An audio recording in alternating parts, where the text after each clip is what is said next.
Hello friends, well creation में आपका स्वागत है। आज मैं जिस कंपनी के बारे में बात करने वाला हूँ वो है एक टेक्सटाइल कंपनी जिसका नाम है रूपा एंड कंपनी लिमिटेड। आप सबको पता ही है ये कंपनी क्या काम करती है।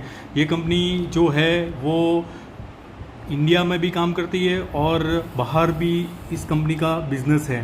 ये जो कंपनी है वो टेक्सटाइल सेक्टर से बिलोंग्स करती है। जैसे कि मैंने आपको बताया कि अभी गवर्नमेंट बहुत ही अच्छी तरह से टेक्सटाइल बिजनेस ग्रोथ हो उसके बारे में फोकस कर रही है। ये कंपनी जो है वो एक स्मॉल कैप कैटेगरी से बिलोंग्स करती है। ये कंपनी बहुत ही हाई ग्रोथ वाली कंपनी है और कंपनी के आरओसी और आरओई भी बहुत ही अच्छे हैं। कंपनी अपना कैपिटल बहुत अच्छी तरीके से यूज़ कर रही है कंपनी को ग्रोथ करने के लिए। डिविडेंड परसेंटेज कंपनी के 0.61% है और कंपनी का पी भी अगर देखा जाए तो 21.5% है, वो भी बहुत ही अच्छा है। अगर मैं कंपनी का सेल्स एंड नेट प्रॉफिट के बारे में अगर बात करूं तो क्लियरली आप यहां पे देख सकते हो कि 2018 में कंपनी के सेल्स हुआ करते थे 1120 करोड़ रुपए, जो मार्च 2021 में 1313 करोड़, मतलब कि ये कंटिन्यूअस बढ़ रहा है। तो सेल्स भी बढ़ रहा है और कंपनी का अगर नेट प्रॉफिट हम देखा जाए तो 2018 में 86 करोड़ प्रॉफिट आ रहा था, वो 2021 में 175 करोड़ तक पहुंच गया है। तो कंपनी कंटिन्यूअसली ग्रोथ कर रही है। सेल्स भी कंपनी के बढ़े हैं और कंपनी के नेट प्रॉफिट भी अच्छी तरह से बढ़ रहे हैं। सबसे अच्छी जो बात मुझे लगी वो है कंपनी की शेयर होल्डिंग पैटर्न। अगर कंपनी की शेयर होल्डिंग पैटर्न हम देखें तो प्रमोटर के पास बहुत ही हेल्दी स्टेक अपने पास है 73.28 और वो अनचेंज है। एफआईआई और डीआईआई का अगर स्टेक हम देखें तो एफआईआई डीआईआई ने पिछले 2 क्वार्टर में जून 2021 और सितंबर 2021 में अपना स्टेक बढ़ाया है। डीआईआई जो 1.51% था वो स्टेक बढ़ा के 2.09% कर दिया है लास्ट 2 क्वार्टर में, और सेम एफआईआई भी इसमें इंटरेस्ट ले रही है। तो ये बहुत ही अच्छी बात है कि लास्ट 2 क्वार्टर में एफआईआई एंड डीआईआई ने अपना स्टेक बढ़ाया है। और देखा जाए तो ये पूरा स्टेक जो कंपनी ने बढ़ाया है वो पब्लिक के पास से पूरा माल उठाया है। जो सितंबर 2020 में 26.72% होल्डिंग हुआ करती थी पब्लिक के पास, तो पूरा माल ले लिया है एफआईआई डीआईआई ने और पब्लिक के पास अभी बचा है 21.73%, जो बहुत ही अच्छी बात है। इस कंपनी का हम टेक्निकल एनालिसिस करते हैं तो चार्ट पे आते हैं। चार्ट पे क्लियरली हमको दिख रहा है ये जो एक कैंडल है वो 1 मंथ का रिप्रेजेंट कर रही है। ये जो एक कैंडल है वो 1 मंथ का रिप्रेजेंट कर रही है। कंपनी 2012 में लिस्टेड हुई थी और कंपनी का जो प्राइस था वो 150 रुपीज़ का था, जो धीरे धीरे बढ़ के 2018 तक, वॉल्यूम यहाँ पे आप क्लियरली देख रहे हो, 2018 में कंपनी का प्राइस जो हाई बनता है वो 550 के ऊपर यहाँ पे उनका हाई बनता है। फिर आप सबको पता ही है कि 2018 में स्मॉल कैप और मिड कैप में करेक्शन आया था, तो कंपनी का पूरा जो कंपनी है वो करेक्शन मोड में चली गई थी। और आपको पता ही है स्मॉल कैप मिड कैप में करेक्शन आता है तो बहुत ही फास्ट, ये बहुत कॉमन होता है। कंपनी का प्राइस फिर से 150 रुपीज़ के पास आ गया था, जहाँ से शुरुआत की थी वहाँ पे वो आ गई थी। और कोरोना की वजह से भी थोड़ा इस पर इम्पैक्ट हुआ था और 150 रुपये के आजू बाजू कंपनी का प्राइस हो गया था। कंपनी अपना लो बनाती है 100 रुपीज़ का और फिर वहाँ से वो बाउंस बैक करती है। आप यहाँ पे क्लियरली देख रहे हैं कि 2021 और 22 में जो वॉल्यूम यहाँ पे मुझे देख रहा है वो अब तक का सबसे ज़्यादा वॉल्यूम है। तो 2021 और 22 में इस कंपनी का वॉल्यूम 20 मिलियन के भी ऊपर है। बहुत ही अच्छी तरीके से बाइंग हुई है इस कंपनी के अंदर। मैं एक स्लो, मतलब 1 मंथ के चार्ट से अब हम बात करते हैं, वीकली चार्ट पे एनालिसिस करते हैं। ये कंपनी का वीकली चार्ट है और वीकली में हर एक कैंडल अपने को एक वीक का रिप्रेजेंट करती है। वहाँ पे आप क्लियरली देख सकते हो कि 300 रुपीज़ के पास बहुत ही अच्छा वॉल्यूम जनरेट हुआ था। तो यहाँ पे माल उठाया गया है 300 से लेके सीधा कंपनी का प्राइस 500 रुपीज़ के ऑल टाइम हाई के करीब पहुँच गया था। तो बहुत ही अच्छा बाइंग इस कंपनी में मई जून के मंथ में आया है। और फिर उसके बाद क्या हुआ, कंपनी का प्राइस 500 रुपीज़ के पास पहुंचने के बाद ये कंसोलिडेशन जोन में चला गया। थोड़ा रिट्रेशन किया कंपनी ने और कंपनी का जो प्राइस है वो ऑल टाइम हाई जो मैंने आपको पहले बताया था कि 550 रुपीज़ के पास गया, उसको तोड़ नहीं सका और वहाँ से एक रिट्रेसमेंट किया और 395 रुपीज़ के पास आके वहाँ से वापस ऊपर की तरफ चला गया, जो क्लियरली मुझे चार्ट पे दिख रहा है।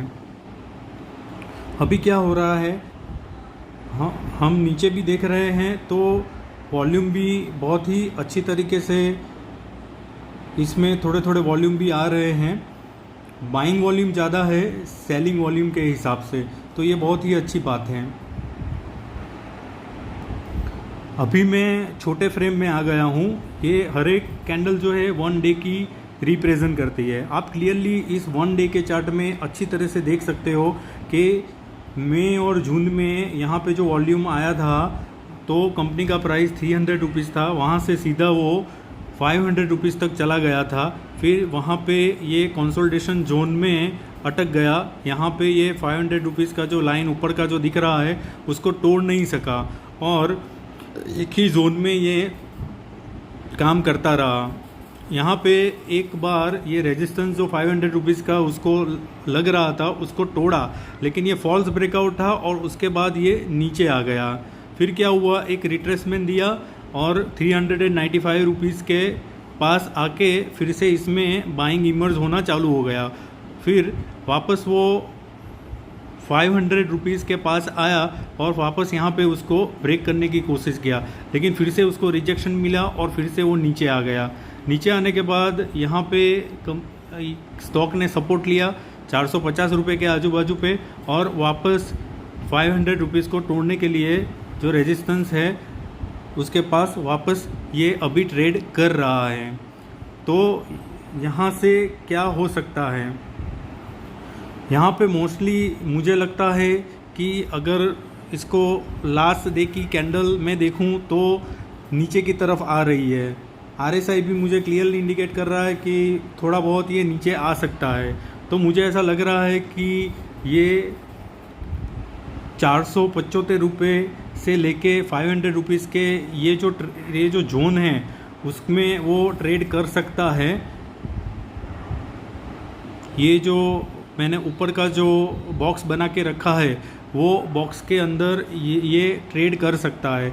वापस ये यहाँ से नीचे आ सकता है और फिर वापस ऊपर जा सकता है। अभी हमको इस कंपनी में क्या करना है, अगर क्लियरली 500 रुपीज़ के ऊपर अगर ये ब्रेकआउट देता है तो हमको बिना सोचे इसमें एंट्री कर लेनी है। यहाँ से मानो कि वो एक ब्रेकआउट देता है तो पॉसिबिलिटी क्या क्या होती है उसके बारे में मैं चर्चा कर लेता हूँ। पॉसिबिलिटी ये हो सकती है कि यहाँ से नीचे आए, फिर यहाँ से ऊपर आए और ऊपर आने के बाद यहाँ से एक ब्रेकआउट दे दे। ब्रेकआउट देने के बाद वो रीटेस्टिंग के लिए नीचे आ सकता है और नीचे आने के बाद यहाँ से वापस वो ऊपर जा सकता है। तो अगर एक अच्छी कैंडल यहाँ से बनती है 500 रुपीज़ में, ये एक अच्छी कैंडल बनती है और हमको ऐसा लगता है कि ये रिट्रेसमेंट भी हो सकता है और ऊपर भी आ सकता है, तो इसमें हम एंट्री कर सकते हैं। अगर आप लॉन्ग टर्म के प्लेयर हो तो आप जितना भी नीचे मिले 475 और 500 रुपये के बीच में आप इसमें बाइंग धीरे धीरे कर सकते हो। स्टैगर मैनर में आप थोड़ा थोड़ा माल इसमें उठा सकते हो। अगर मैं टारगेट के बारे में बात करूं तो मैं एक लंबे चार्ट के ऊपर आ जाता हूँ, मंथली चार्ट के ऊपर मैं आपको ले जाता हूँ और मंथली चार्ट पे मैं आपको बताता हूँ कि मेरे टारगेट इसमें क्या हो सकते हैं। तो मैं क्लियरली इसमें एक यूसेफ रिकवरी देख रहा हूँ। आप देख सकते हो कि 500 रुपीज़ से ये एक राउंडिंग बॉटम चार्ट का कंप्लीशन हो रहा है। अगर इसका ब्रेकआउट होता है तो ये पूरा जो रेंज है वो मुझे ब्रेकआउट के ऊपर मिलने वाला है। अगर मैं ये कैलकुलेट करता हूँ तो इसमें 800 रुपीज़ का भी टारगेट मुझे यहाँ से दिख रहा है अगर अच्छा हेल्दी ब्रेकआउट होता है तो। अगर स्टॉप लॉस में इसमें रखूँ तो ये जो लास्ट कैंडल जो मैंने नीचे ड्रॉ की है, सॉरी लास्ट लाइन जो मैंने ड्रॉ की है वो है 400 रुपीज़ का, उसका एक सपोर्ट है। अगर स्टॉक इसको ब्रेक करता है तो पूरी उसकी जो अपवर्ड जर्नी है वो ख़त्म हो जाएगी।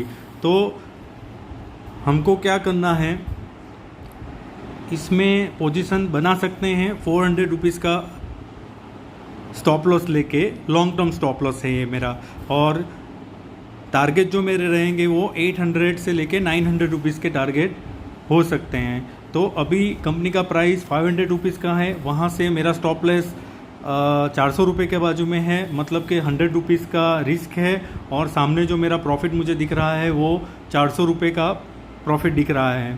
तो रिस्क रिवॉर्ड रेशियो इसमें मुझे बहुत ही अच्छा दिख रहा है।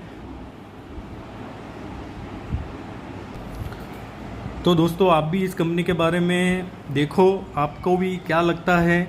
टेक्निकल एनालिसिस आप भी किसी को पूछ सकते हो या कर सकते हो, और इसमें जो भी बाइंग आप इनिशिएट करो वो आपके रिस्क पे आप बाई कर सकते हो, या फिर आपके जो टेक्निकल एक्सपर्ट है उससे सलाह मशवरा करके आप इसमें बाइंग करना नहीं करना वो भी आप उसमें पूछ सकते हो। मुझे ये पैटर्न, चार्ट पैटर्न बहुत ही अच्छी तरह से लगा, इसीलिए मैंने आपके साथ डिस्कस किया। तो आप इसके बारे में सोच सकते हो।